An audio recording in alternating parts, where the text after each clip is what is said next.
ایک بزرگ فرماتے میں نے دعا مانگنے کا طریقہ اپنی بیوی سے سیکھا۔ حضرت وہ کس طرح؟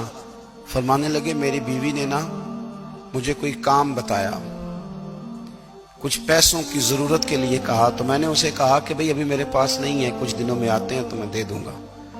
عورتوں کی عادت ہوتی ہے، وہ بار بار یاد کراتی ہیں۔ 2-4 دنوں کے بعد پھر اس نے کہا حضرت وہ میں نے کہا تھا کچھ پیسے، میں نے اسے کہا کہ ابھی میرے پاس نہیں ہے، کچھ دنوں میں ملتے ہیں تو میں تمہیں دے دوں گا۔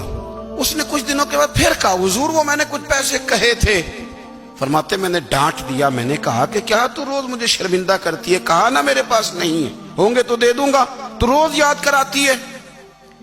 فرماتے اس نے پہلے تو میری ڈانٹ کو سہا، پھر میرے سخت جملوں نے اس کی آنکھوں میں آنسو پیدا کر دیے، پھر اس نے اپنے آنچل میں اپنے اس دکھ کو سمیٹا، اور پھر اس نے ایک جملہ کہا تو میں رو پڑا، اور مجھے اپنے رب سے مانگنے کا طریقہ آ گیا۔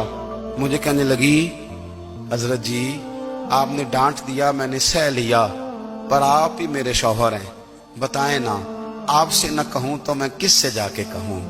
فرماتے ہیں میں رو پڑا، اور میں کھل کے رویا، اور میں تڑپ کے رویا، اور پھر میری سسکیاں بند گئیں۔ تو مجھے کہنے لگی آپ کو کیا ہوا؟ میں نے کہا مجھے بھی دعا مانگنی آ گئی ہے۔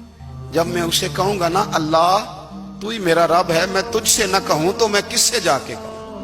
میں کیوں کسی بندے سے سوال کروں؟ میں کیوں کسی دنیا دار سے کہوں؟ میں تیرے بندوں کا، نیک بندوں کا وسیلہ لے کے، تیرے محبوب کی غلامی لے کے تیری بارگاہ میں آیا، تجھ سے نہ مانگوں تو کس سے مانگوں؟ سمجھ آ گئی ہے، جب میں اس رنگ میں مانگوں گا تو پھر رب میرے اوپر بڑا ہی فضل فرمائے گا۔